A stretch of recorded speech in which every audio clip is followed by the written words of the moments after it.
sou o Thiago, você tá no Música Curiosa e você conhece a história dos clones e dos falsos gringos, que eram artistas que surgiram no Brasil lá pelos anos 60 e 70 e que, inspirados por cantores e bandas internacionais, fizeram muito, mas muito sucesso no país inteiro, se comportando como cópias praticamente idênticas ou até fingindo serem cantores internacionais, com músicas que com certeza você conhece e que envolvem pessoas muito famosas hoje em dia, como por exemplo Fábio Júnior. Bye. Caso não conheça a história, eu queria saber um pouquinho mais sobre isso, fica aí que eu já conto. Bom, durante os anos 60, muitos artistas internacionais já eram muito conhecidos aqui no Brasil, principalmente aqueles que eram famosos no mundo inteiro, como o Elvis Presley, Frank Sinatra, Beatles, Rolling Stones e por aí vai. Fly me to the moon.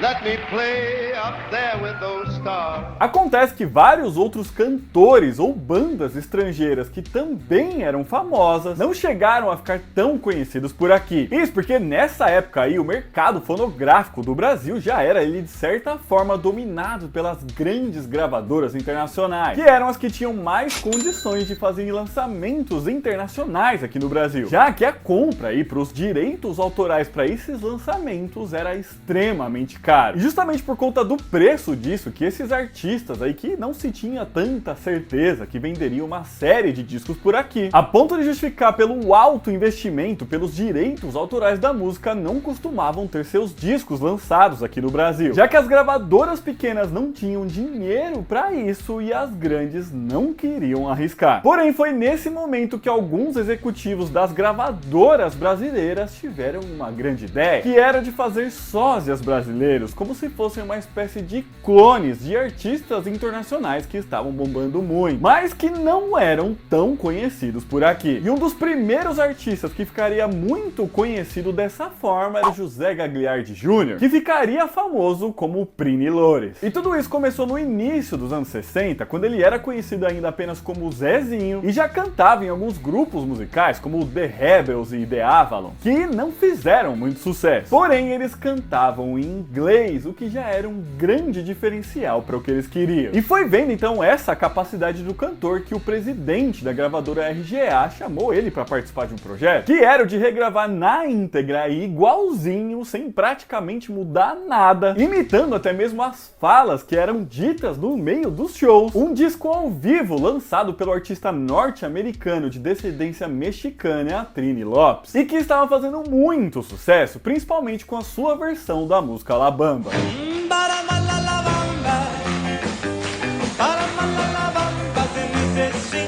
Porém, a ideia original era de que ele não mostrasse o rosto, para que assim ninguém soubesse quem de fato estava cantando, mas utilizando um nome muito parecido com o do artista internacional, que era Prini Loures. Prini Lopes, Prini Loures, pegou? Parecidíssimo, né?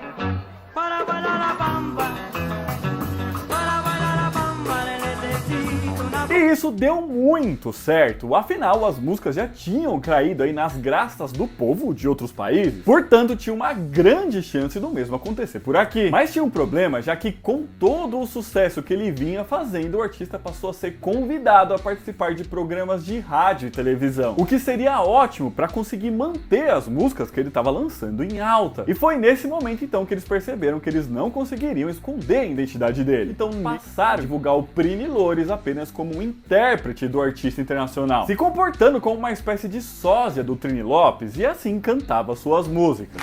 I like to be in America. Okay, for me in America. E o mais interessante é que isso aí não mudou em absolutamente nada em seu sucesso, com ele conseguindo encher shows, a ser convidado em programas de televisão e rádio e se mantendo bastante relevante na música brasileira. Coisa que não parou somente na interpretação de músicas internacionais, já que agora ele passou a lançar também músicas feitas por ele e cantadas em português, mas sempre sendo conhecido como Prini Loures, que foi o nome que o consagrou. Você fingiu me querer, magoou meu coração.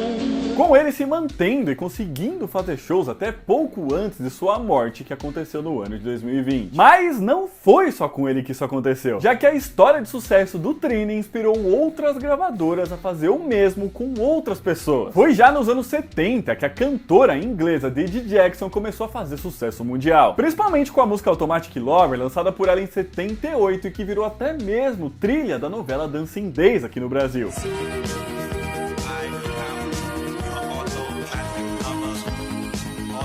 Porém, ela ainda era uma artista iniciante, essa era a primeira música dela que estava fazendo bastante sucesso. E nessa época ainda era bastante difícil artistas internacionais virem fazer shows aqui no Brasil. Ainda mais quando eles não estavam aí tão estabelecidos assim na cena, como era o caso da Didi Jackson. Mas essa música, até por conta da novela, estava muito em alta aqui no Brasil. E foi assim que o produtor e apresentador de televisão Carlos Imperial teve a ideia de chamar a dançarina Regina Shakti para performar essa música em programas de rádio e televisão, e assim conseguindo ganhar muita atenção do público e audiência. E essa foi outra estratégia que também deu muito certo, com a dançarina a partir daí passando a ganhar o mesmo nome da artista internacional, sendo a Didi Jackson brasileira, e fazendo muito sucesso, interpretando também outras músicas da cantora.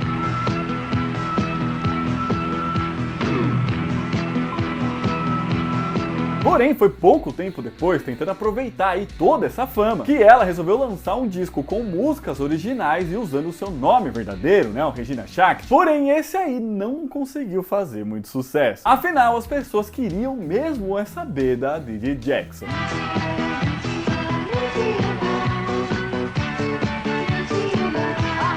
Mas essas situações dos clones brasileiros também não param nela, já que alguns anos depois da Didi Jackson ainda apareceu um outro grupo que fez muito sucesso e que estão ali meio que no meio termo entre os clones e os falsos gringos, coisa que eu ainda não expliquei o que é, né, mas daqui a pouco eu vou chegar lá. E eu tenho quase certeza que você conhece uma das músicas desse grupo que eu tô falando, que é a Comer Comer.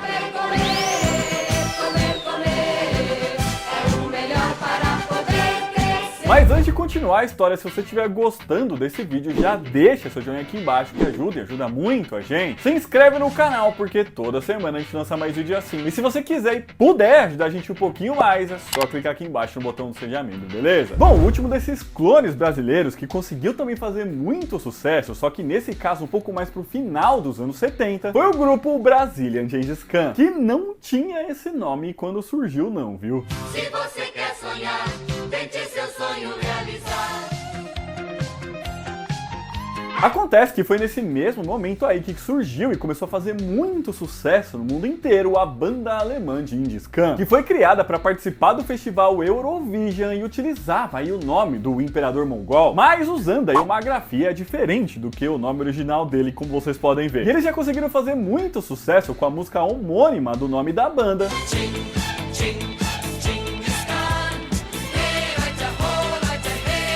Aproveitando ali, né, o boom da música disco que estava muito em alta nessa época. Mas a banda bombou de verdade com a música Moscow, que muito provavelmente você conhece.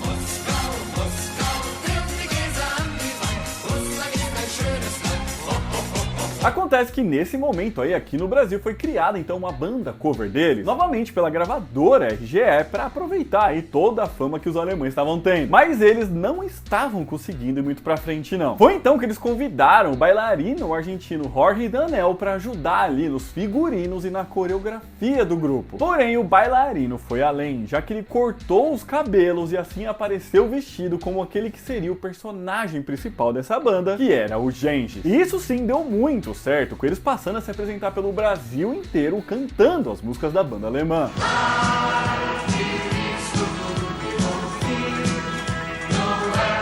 E dessa vez a orientação para eles era: se passem por gringos, finjam que são a banda original. E assim era feito, com eles falando inglês nos lugares que apareciam e por aí vai. Porém, o argentino Jorge Danel já era conhecido em algumas regiões do Brasil por conta de suas performances como bailarino. E imaginava que essa história aí não se sustentaria, com ela acabando então certa vez quando eles foram se apresentar na cidade de Recife, já que lá reconheceram ele, sabia que ele era conhecido e foram entrevistá-lo em português. Com ele então acabaram respondendo na mesma língua, né? Não tinha mais como esconder. E foi então a partir daí que eles pararam de fingir ser gringos e passaram então a se chamar como Brazilians Genghis Khan. Assim como a lançar músicas em português, como por exemplo a Comer Comer, mas também uma série de outras. Come dessa fruta, João. Come que serás feliz. Come serás. E conseguindo se manter fazendo muito sucesso, mesmo com as músicas em português. Porém, infelizmente, foram poucos anos depois disso que 2 dos integrantes do grupo faleceram. Sem contar que o vocalista e líder, né, o Jorge Danell, sofreu um infarto. E assim a banda acabou se encerrando. Eu vou ficar numa boa comendo leitoa com broa depois do jantar. Eu vou ficar numa boa comendo leitoa com broa. E como eu disse, no final eles acabaram sendo uma tentativa de serem falsos gringos, mas acabaram se estabelecendo como clone de uma banda internacional. Porém, outros artistas nessa mesma época conseguiram se manter como gringos mesmo sendo brasileiros. Pois é, foi também nos anos 70 que a música cantada em inglês começava a fazer cada vez mais sucesso por aqui. E nesse momento as gravadoras internacionais dominavam ainda mais o mercado brasileiro, o que fazia então com que a demanda por músicas cantadas em inglês aumentasse muito, principalmente as mais românticas para fazerem parte de trilhas de novela. E foi justamente por isso então que as gravadoras pequenas do Brasil começaram então a lançar uma série de artistas internacionais que não eram conhecidos até então, como o Dave McLean, Paul Denver, David Robinson, Joe Breeds, Morris Albert, Mike Sullivan, Tony Stevens e Mark Davis. E se você prestou atenção nessa última foto que eu mostrei, você pode ter reparado que na verdade ele é o Fábio Júnior e não esse tal de Mark Davis, certo? Pois é, mas eles eram a mesma pessoa.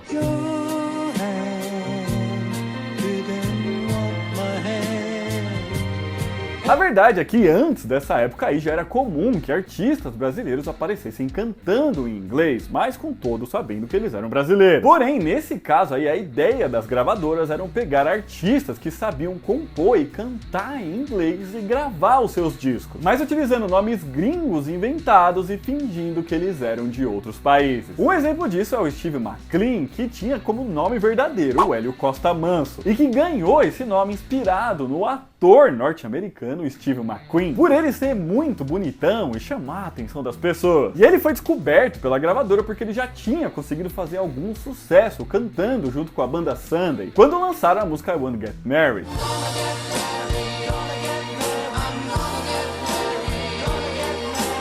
E foi justamente por verem ele cantando em inglês que decidiram colocá-lo nesse projeto. You're true love when you just came. Já Dave McLean se tratava de José Carlos Gonzalez, que era o vocalista da banda The Buttons. E nesse caso foi a própria Globo que, querendo músicas internacionais para ser trilha de suas novelas, que pegou as músicas da banda, mudou o nome do vocalista para Dave McLean e colocou o The Buttons como uma espécie de banda de apoio dele. Why did you say goodbye to me? Why did you say... Outro cantor que conseguiu ficar bastante famoso nessa época foi o Carlos Alberto de Souza, quando alguns produtores pediram que ele gravasse a música Rain and Memories, composta por Mark Davis. Porém, quando o single foi lançado e ele viu a capa do disco, tava lá que o nome dele era Paul Denver.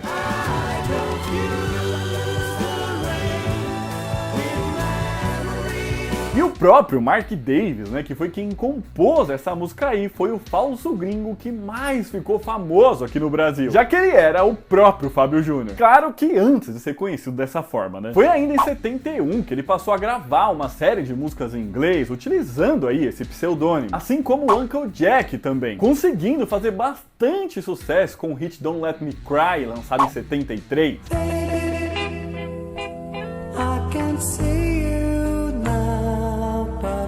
Porém, a sua carreira como gringo não duraria muito tempo não, já que foi logo em 75, quando ele foi convidado a participar da novela Despedida de Casado da Globo, que ele já passou a utilizar o nome de Fábio Júnior e a cantar e gravar músicas em português. E como eles tiveram aí uma série de outros, como por exemplo o Albert Morris, que ganhou esse nome como uma espécie de tradução do seu nome em português, que era Alberto Maurício, com vários deles achando que eles de fato eram gringos e muita gente achando isso até hoje em dia, tá? Isso porque, conforme eu disse, eles de fato tinham que se passar como sendo pessoas de outros países, e quando chegavam nos lugares, então somente falavam em inglês. Feelings